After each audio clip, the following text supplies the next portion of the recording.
اللہ کے علاوہ کسی کی عبادت نہ کی جائے، اللہ کی عبادت میں کسی کو شریک بھی نہ کیا جائے اور اللہ کے سوا کسی اور کی عبادت بھی نہ کی جائے۔ وہ رکوع ہو، سجدہ ہو، قیام ہو، وہ جانور ذبح کرنا ہو، نذر و نیاز ہو، صدقہ خیرات ہو، آپ کی زندگی کی کوئی بھی عبادت اور کوئی بھی ثواب کا کام ہو، قل ان صلاتی ونسکی ومحیای ومماتی للہ رب العالمین، اے میرے نبی کہہ دیجئے بے شک میری نماز، میری قربانی، میری زندگی اور میری موت رب العالمین کے لیے ہے، اس کے علاوہ کسی اور کے لیے کسی قسم کی عبادت کرنا جائز نہیں۔ فلاں بزرگ خوش ہو جائے، جانور کو ذبح اس لیے کر رہے ہیں،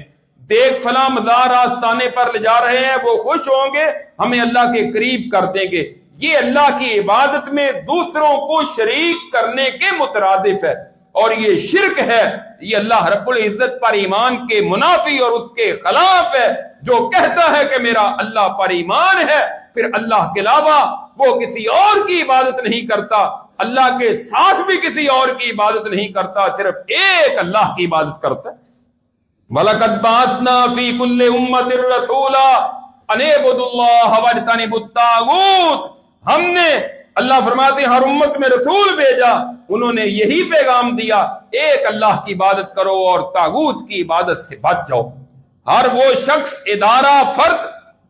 کہ جس کی اللہ کے سوا عبادت کی جائے اور وہ پسند کرے کہ میری عبادت ہو، وہ طاغوت ہے۔ وہ کوئی فرد ہو، کوئی ادارہ ہو، کوئی شخص ہو جس کی اللہ کے سوا عبادت کی جائے اور وہ اپنی عبادت پر خوش ہو یا اس کی دعوت دے، وہ طاغوت ہے۔ اللہ نے کہا کہ ہم نے اس سے منع کیا ہے،